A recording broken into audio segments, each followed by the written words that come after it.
여호와를 의지하는 하나님의 자녀들에게 있어서 하나님이 주시는 그 은혜와 그리고 복이 무엇인지 우리가 함께 좀 돌아보는 그런 시간들이 되었으면 좋겠습니다. 지난 일주일 있으면서 올해가 이제 마지막 52주째 주일날 설교잖아요.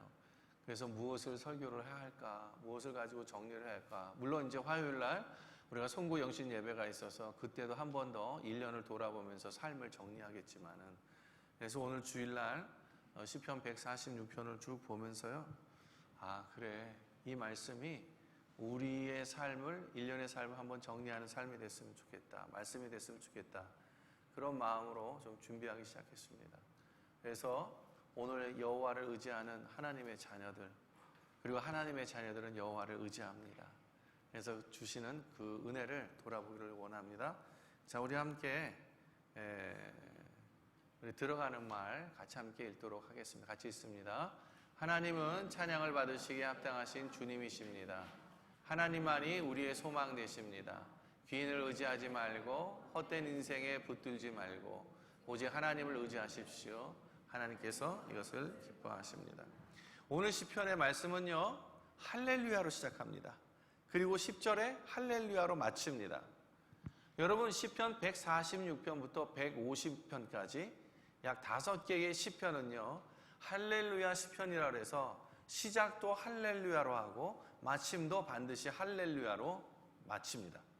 그래서 이것을 할렐루야의 특별한 시편이라 해서 이 이름을 할렐루야라는 시편으로 그렇게 묶어서 이렇게 취급하기도 합니다.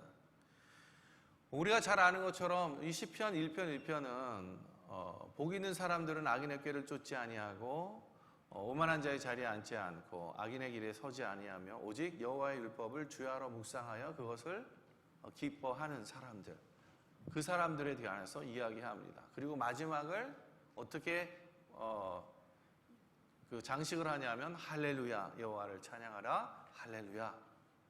이렇게 146편부터 그렇게 합니다. 시편의 첫 번째 1편에서 나오는 주제가 결국은 할렐루야, 할렐루야, 하나님을 찬양하는 것으로 그렇게 마무리가 된다는 것입니다. 이 의미를 돌아볼 때는요, 이것이 바로 할렐루야, 내가 하나님의 이름을 찬양합니다 라는 것은 나의 삶 속에 하나님께서 역사하셔서 그 삶을 하나님 할렐루야로 인도하게끔 만드시는 그 은혜를 감사하다. 결국 하나님께서 인도하시는 삶은 승리하는 삶으로 우리를 보장해 주신다라는 것을 우리에게 결론지어서 말하고 있는 것입니다. 여러분, 우리가 어떤 삶을 살아가고 있습니까? 여러분의 삶은 좀 어떠십니까? 편안하십니까? 주 안에서 화평하시고 안전하십니까? 주님이 주시는 소망으로 여러분의 삶들이 가득 차 있습니까?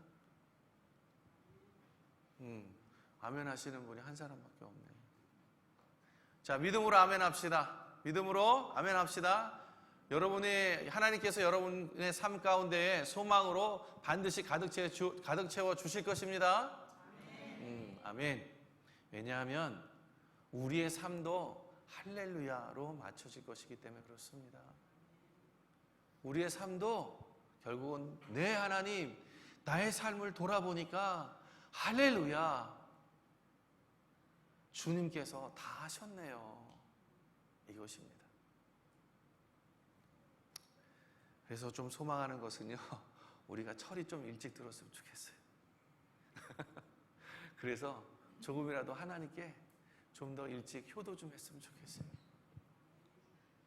그 얼마나 좋겠어요, 안 그래요? 여러분, 그래서 이 시편은 할렐루야라는 그 시편으로 우리에게 146편부터 150편까지 그렇게 표현하고 있다는 것입니다. 그래서 먼저 오늘 시편의 말씀을 보면요, 1장 1절에 보니까 할렐루야, 내 영혼아 여호와를 찬양하라, 그렇게 말합니다. 살아있는 동안에 평생에 내가 하나님을 찬양하겠다, 이 말이죠. 그래서 오늘요, 이 하나님께 소망을 두고 하나님께 의지하는 사람들에게 있어서 하나님께서는 어떻게 우리에게 복을 주시는지, 또 축복하시는지, 그 하나님에 대한 것들을 좀 우리가 돌아보면서요.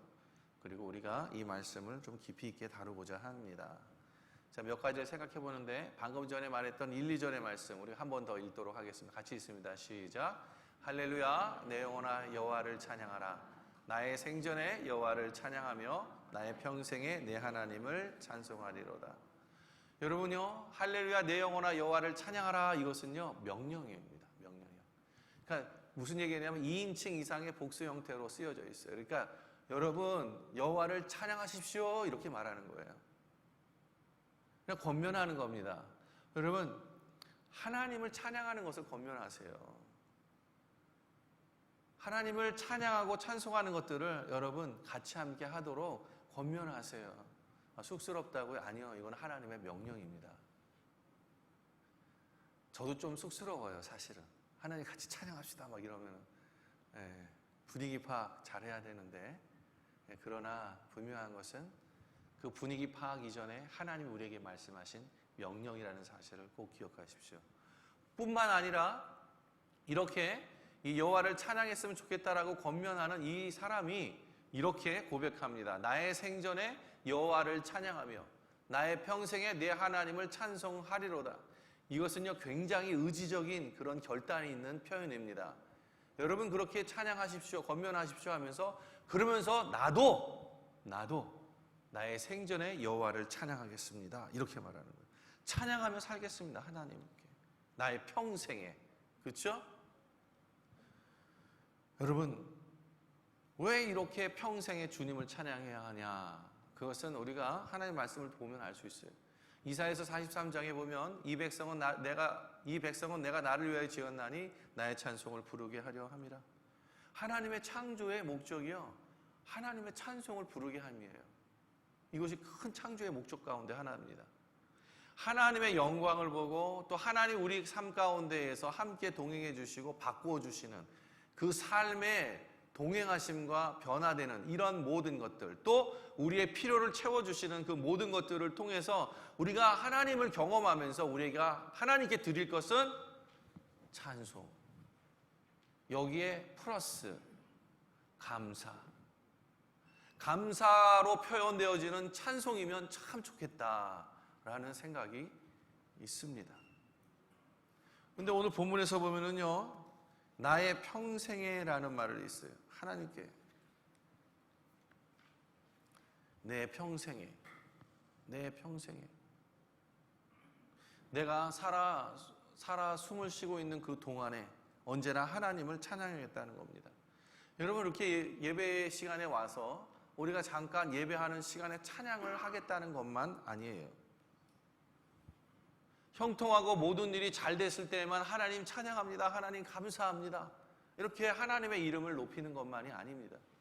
힘들고 어려울 때, 특별히 굉장히 어려운 것으로부터 새로운 무엇인가를 시작하려고 할 때 거기에는 많은 힘들이 필요하죠.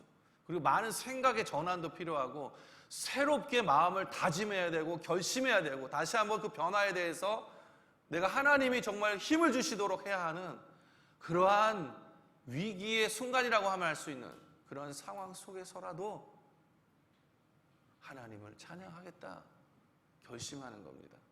결정하는 거예요. 왜 그렇습니까? 그 모든 것이 하나님 손에 달려 있기 때문에 그렇습니다. 하나님 손에 있어요. 하나님 손 안에 다 있는 것입니다. 하나님 손 안에 다 있는 것인데 좋을 때만 하나님 손 안에 있는 것이 아니에요. 어려운 때에도 하나님 손 안에 있는 것입니다. 오히려 보이지 않는 하나님, 나의 삶 속에서 가장 어렵고 힘들고 좌절되고 절망스럽고 뭔가 변화를 시도하고 싶은데 변화되는 것이 아무것도 없고, 아니 그 변화시킬 수 있는 힘조차도 없는 그 순간이라 할지라도 그것은 하나님 손 안에 있는 것입니다. 보이지 않는 하나님이 우리의 삶을 주관하고 계시고 뭔가 우리가 느끼지 못하는 곳에서 바꾸어가기 시작하는데 우리는 눈에 보이지 않는다고, 우리가 만질 수 없다고, 우리가 느낄 수 없다고 우리는 마치 하나님이 안 계신 것처럼 그렇게 삶을 살 때가 있는 것입니다. 그럼에도 불구하고 하나님이 함께 하시는 것입니다. 자, 우리 앞뒤에 계신 분에게 같이 한번 인사했으면 좋겠어요. 하나님이 우리와 함께 하십니다.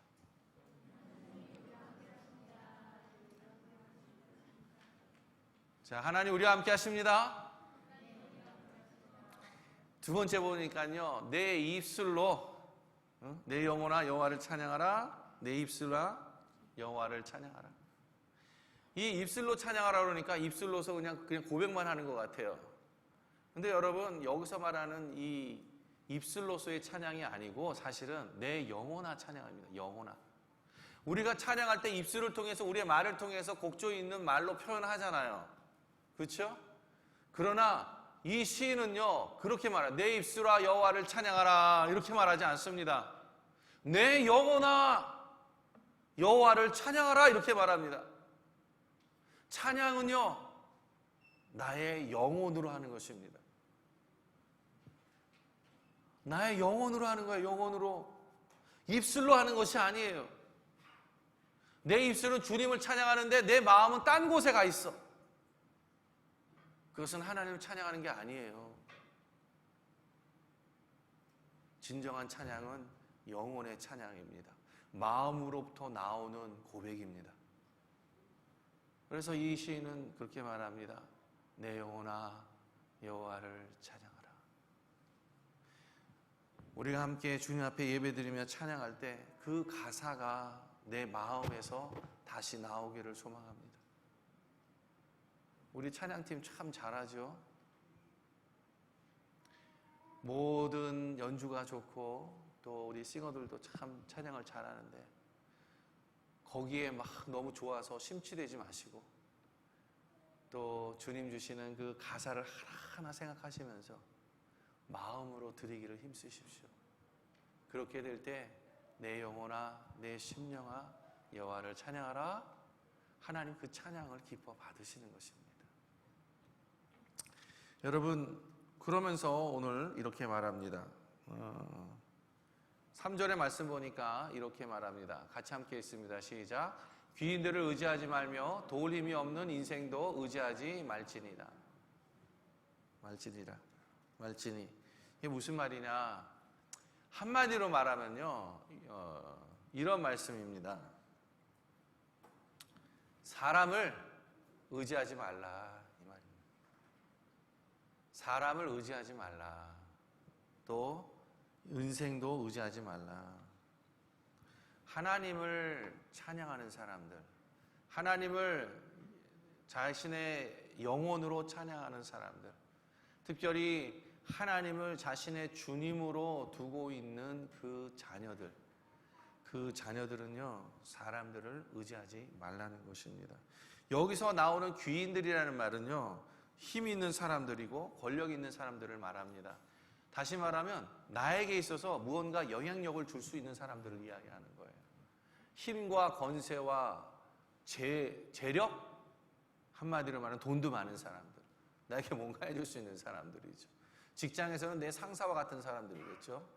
또 사업을 하는 사람들에게 있어서는 사업에 있어서 돈줄을 대는 오너일 수도 있고, 그렇죠? 뭐 여러 사람들일 수 있겠죠. 그런데 그 사람들을 의지하지 말라라는 것입니다. 사실 이게 참 쉽지가 않아요. 그렇지 않습니까? 너무 쉽지가 않아요. 목회는 하나님 안에서 하나님 말씀으로 사람을 다루는 것입니다. 그래서 말씀으로 사람을 세우고, 그리고 말씀으로 성장하고 성숙하는 것으로 그 일을 다하는 것인데, 사람을 다루는 것이라도 생각해 보니까 사람과 연관이 없을 수가 없잖아요. 사람을 다루는 문제가 가장 어려운 것 같습니다. 실제적으로. 그리고 사람에게 있어서 귀인들을 의지하지 말라고 하는데 이게 참 도전인 것 같아요. 그래서 생각해 봤어요. 여러분, 나에게 진짜 도움을 줄 수 있고 그리고 나에게 정말로 영향력을 끼쳐줄 수 있고 실제적인 도움을 줄 수 있는 재력가가 나를 도와준다고 생각해 봅시다. 그거 감사한 일입니까? 감사한 일이 아닙니까? 당연히 감사한 일이죠. 안 그렇습니까? 감사한 일이죠. 그럼에도 불구하고 왜 하나님의 말씀은 귀인들을 의지하지 말라 이렇게 얘기하시냐? 그것은 그렇게 좋은 사람들, 나와 함께 영향력을 줄 수 있는 사람들의 도움을 받으면 참 기쁘잖아요. 감사하잖아요. 그런데 그 사람에게 집중된다는 것입니다. 그 사람에게 집중이 되어서 사실은 그 사람을 보내주신 하나님께 집중해야 되는데 그 하나님께 집중하는 것을 잃어버려요, 자꾸. 그리고 그 붙여준 사람, 나에게 영향을 줄 수 있는 그 귀인들에게 계속적으로 포커스를 맞추는 것입니다. 나에게 영향을 주는 사람, 나와 친한 사람조차도 거기에 계속 거기만 붙드는 거예요. 하나님이 어떻게 생각하고 하나님이 왜 보내주셨고 그것에 대해서는 포커스를 가져가지 못해요, 초점을. 그 인생을 우리들을 너무나도 잘 아시기 때문에 그래서 귀인들을 의지하지 말라고요. 귀인들의 도움을 받지 말라는 것이 아닙니다. 도움을 받되 그 도움 속에 인도하시고 또 공급해 주시는 그 하나님을 볼 수 있는 그 눈, 그 분별력이 있어야 된다라고 말씀하고 있는 거예요. 분별력이 없다 보니까 그것이 나에게 뭐가 돼요? 그것이 나에게 시험이 되는 것입니다. 분별이 안 되니까 좋은 줄로 알고 그것을 들었다가 나중에 시험거리가 되는 거예요. 그래서 하나님이 우리를 너무 잘 아시니까 얘야, 내가 보내준 사람들, 도움들, 채워줌들 그거 내가 보내준 거야. 그 사람이 아니야. 그래서 말씀하죠. 귀인들을 의지하지 말라. 이렇게 말씀하는 거예요. 도울 힘이 없는 인생도 의지하지 말라고 말합니다. 도울 힘이 없다는 건 무엇입니까? 의미가 없다는 거예요. 힘이 없다는 거예요. 뭔가 스스로 할 수 있는 것이 없다는 거예요. 여러분, 제가 젊었을 때요, 저는요 나름대로 이 세상을 바꾸겠다고, 이 세상의 중심축에 들어가서요 한번 세상을 바꿔보겠다라고 그렇게 해서 아주 꿈과 야망을 가지고 그렇게 살려고 했습니다. 그래서 무언가 가까이 가는 것 같았어요. 근데 여러분 나이가 들어서 보니까요, 진짜 부질없는 짓이었구나. 나는 내 인생에 있어서 조그만 것 하나도 변화시키기가 참 힘든데 정말 도울 힘이 없는 이 인생을 대해서 내가 다른 엄청난 것들을 걸려고 했구나. 이게 얼마나 어리석은지 나이가 들어서 보니까 그게 보여요. 나이가 드니까. 그리고 조금씩 분별이 돼요. 그러니까 사람이 보여요. 그러니까 무엇이 중요한지가 보여요. 인생 낭비하지 맙시다. 인생 낭비하지 않기 위해서 가장 좋은 방법은 뭐냐? 하나님을 나의 소망으로 삼는 것입니다.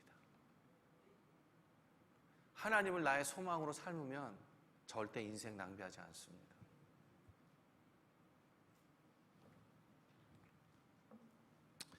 여러분, 오늘 이렇게 말합니다. 왜 이렇게 주님이 말씀하시느냐? 귀인을 의지하지 말고 힘이 없는 인생에 너의 삶을 다 걸지 말라고 하냐? 이 말이에요. 그의 호흡이 끊어지면 흙으로 돌아가서 그날에 그의 생각이 소멸하리로다.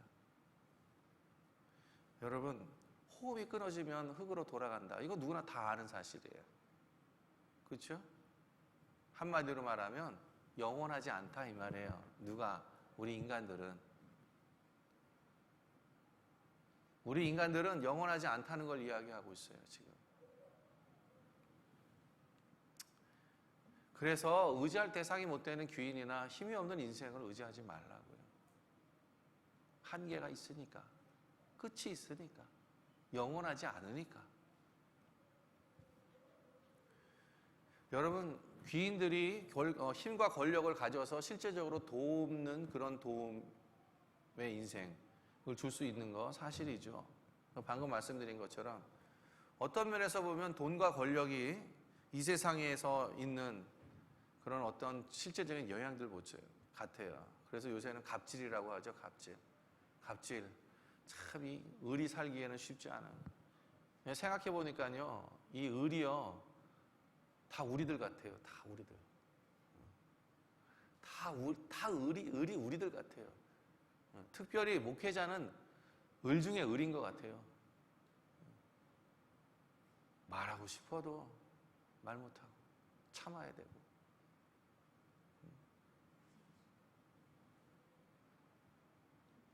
보여도 그냥 넘어가야 되고,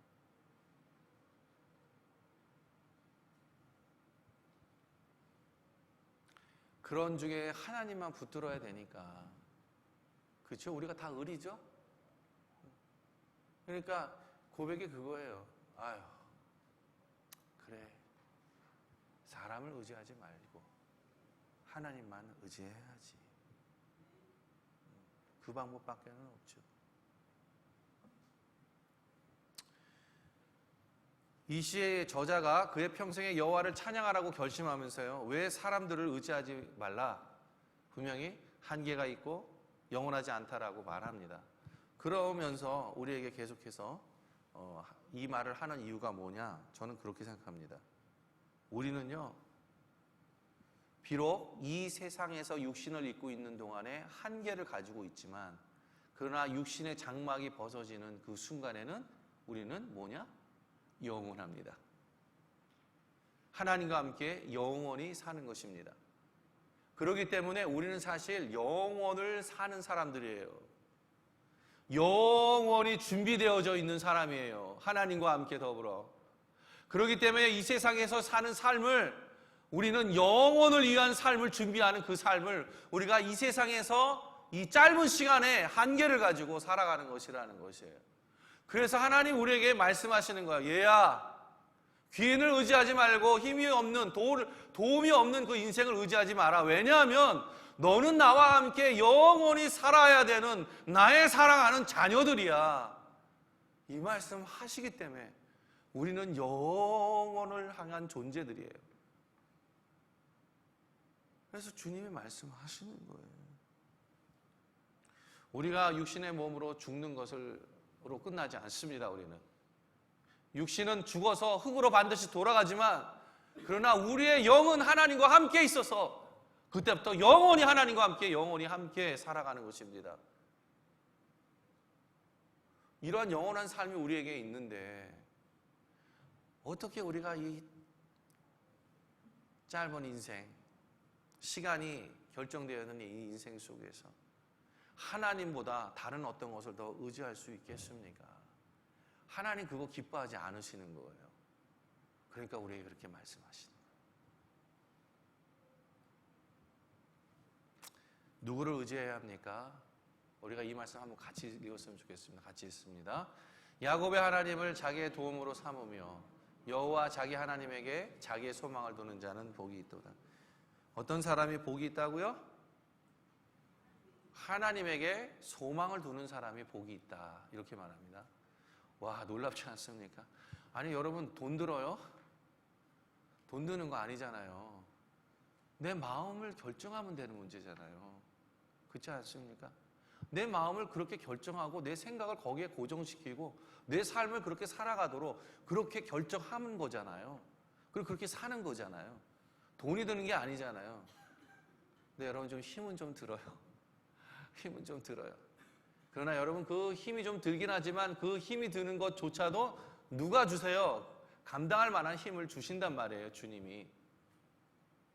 우리가 주님을 붙들 때 분명히 그렇게 하시는 하나님이시에요.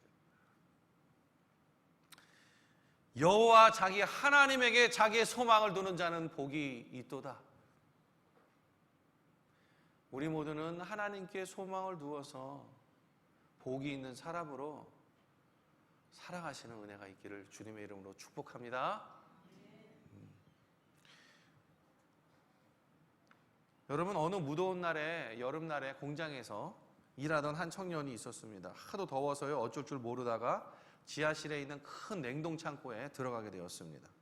잘 됐다 싶어서 그래 땀을 식히려고 그러한 심산으로 냉동창고 안에 문을 열고 들어갔습니다. 그런데 갑자기 뒤에서 철거다 하면서 그 냉동창고의 문이 닫혀버린 거예요. 그리고 그 문 안에서 아무리 문을 열려고 해도 그 문이 안 열려지는 거예요. 청년은 당황해서 막 문을 두드리고 악을 쓰고 살려달라고 정말 모든 힘을 다해서 힘써봤지만 구해줄 사람이 없었습니다. 이 절망감이 이 청년에게 찾아와요. 그래서 이제 나 어떡하냐, 끝났다. 이제 너무 추워가지고 나 곧 얼어 죽을 텐데 큰일 났다. 이거 어떻게 하면 좋니? 그러면서 점점 상상을 하는 거예요. 와, 내 몸이 점점 얼어가는구나. 굳어져 가는구나. 이제 몇십 분 후면 나 얼어서 죽겠구나. 이틀 후에 사람들이 냉동창고의 문을 열었어요. 그랬더니 그 청년이 얼어서 죽어 있었습니다.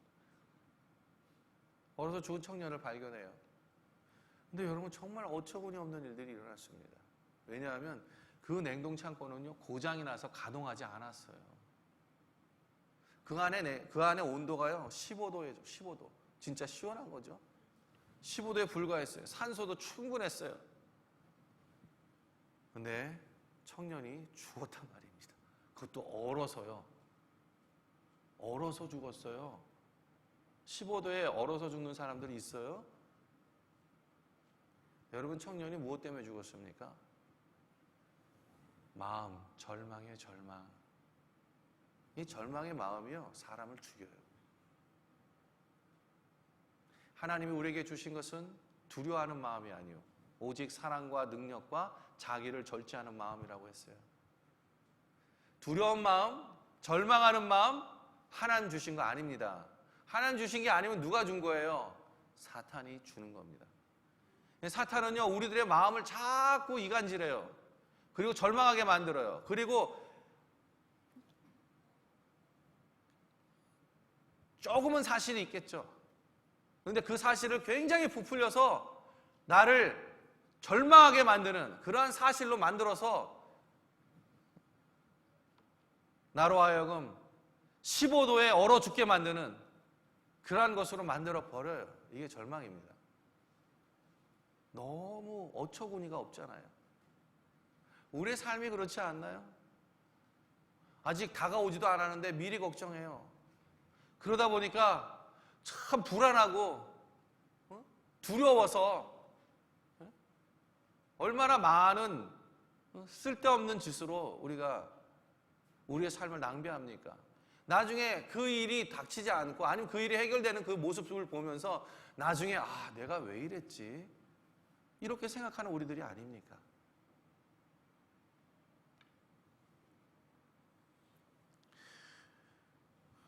여러분, 우리가 절망의 그런 순간들, 두려움의 그 순간들, 어두울 것 같은 그 순간들에도요, 하늘을 보세요. 이렇게 한번. 하늘을 볼 때 그 위에 길이 있습니다. 그 위에 우리와 함께 우리를 보고 계시는 하나님이 계십니다. 그게 소망이죠. 소망. 하나님이 우리의 소망이 되시는 것입니다. 우리의 소망은 하나님에게 있습니다. 세상에 잘 사는 것이 소망인가요? 권력을 누리는 것이 소망입니까? 저는 하나님이 우리의 소망 되기를 소망합니다. 미국의 닉슨 대통령의 보좌관이 있었어요. 여러분, 닉슨 대통령이 워터게이트 사건으로 좀 어려움을 당했죠. 그래서 그 보좌관도 함께 그것을 책임으로 해서 감옥을 잠시 가게 되었습니다. 척 콜슨이라는 사람인데, 이 사람이 이 자신의 감옥 생활을 중심으로 해서 본 어게인, 다시 태어나다라는 그런 책을 썼어요. 그 책에서 그는 자신의 삶의 내용들을 쓰는데 감옥에서 나와서 그 교도소 선교를 위해 일생을 바치게 됩니다. 그는 죄수들 사이에서 세 가지 사람이 있는 것을 보았어요. 세 가지 종류의 사람. 죄수들 사이에서. 첫째는 뭐냐면 희망이 없는 죄수로 자기 머리를 벽에 부딪히면서 자신의 몸을 해치는 사람들. 더 이상 나는 살 필요가 없어 하면서 머리를 해치고 자신의 몸을 해하고 하는 그런 종류의 한 사람이 있었고, 두 번째 사람은 역시 가망이 없는 죄수들로 인해서 자기 방구석에 쪼그리고 앉아서 움직이지 않는 사람. 자신을 모든 것으로부터 폐쇄시키는 그 사람. 그 사람으로 있는 이 두 번째 사람이 있습니다. 그리고 세 번째 사람을 말합니다. 그 세 번째 종류의 사람은 이런 사람이에요. 감옥에서 나갈 날을 기다리면서 기회 있을 때마다 마당에 나가서 운동하는 그런 유형의 사람이었습니다. 그들은 감방에 들어가 있으면서도 마치 내일 나갈 사람처럼 행동하고 있었습니다. 설령 몸은 갇혀 있지만 마음은 밖에 나가 자유를 누리는 사람들입니다. 소망 가운데 사는 사람의 삶은 참 자유롭습니다. 소망을 품은 사람은 희망이 넘칩니다. 긍정적이고 적극적인 사람은 어둠 속에서도 빛을 바라보고 있습니다. 이렇게 말하고 있습니다. 어떤 종류의 사람이 되고 싶으십니까? 아무도 첫 번째나 두 번째 되고 싶은 사람은 없을 것입니다. 누구든지 다 세 번째 사람이 되고 싶을 것입니다. 여러분, 그런데 하나님께서 하나님을 믿는 하나님의 자녀는 세 번째 사람이 될 것이라고 우리에게 약속해 주셨어요. 그래서 할렐루야 하잖아요. 여호와를 찬양하라 하잖아요.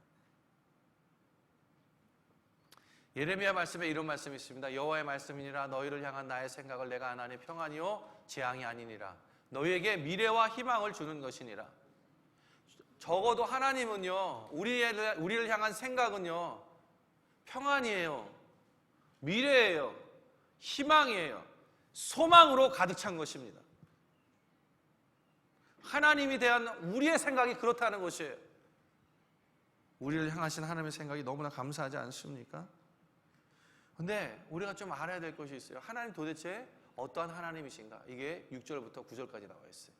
여호와는 천지와 바다와 그 중에 만물을 지으시며 영원히 진실함을 지키시며 억눌린 사람들을 위해 정의로 심판하시며 줄인 자들에게 먹을 것을 주시는 하나님이시로다. 여호와께서는 갇힌 자들에게 자유를 주시는도다. 여호와께서 맹인들의 눈을 여시며 여호와께서 비굴한 자들을 일으키시며 여호와께서 의인들을 사랑하시며 여호와께서 나그네들을 보호하시고 고아와 과부를 붙드시고 악인의 길을 굽게 하시는도다. 여러분, 하나님은요, 천지를 창조하신 진실하신 하나님이세요. 또 억눌린 사람들을 위해서 정의로 심판하신 하나님이세요. 줄인 자들에게 먹을 것을 주시는 분이에요. 갇힌 자들, 육적으로나 심령으로 갇힌 자들을 자유케 하시는 하나님이십니다. 맹인들의 눈을 여세요. 비굴한 자들을 일으키신다는데 이 비굴한 자들이 비겁한 자들을 이야기하는 게 아니에요. 여기서 비굴한 자들은 하나님께 나와 무릎을 꿇는 사람들을 이야기합니다.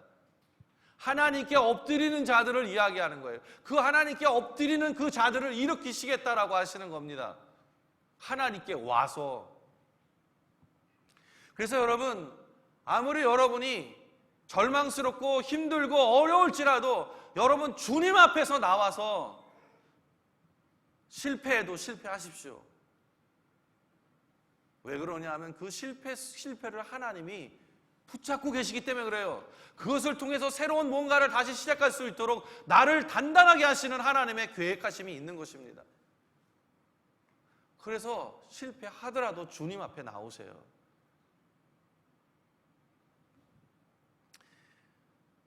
하나님께서는 의인들을 사랑하세요. 하나님의 자녀를 사랑하시는 하나님이십니다.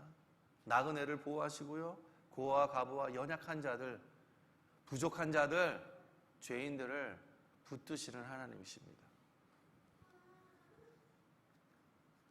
여러분, 무엇을 의지하십니까? 무엇에 소망을 두기를 원하십니까? 뭐 말할 필요도 없죠.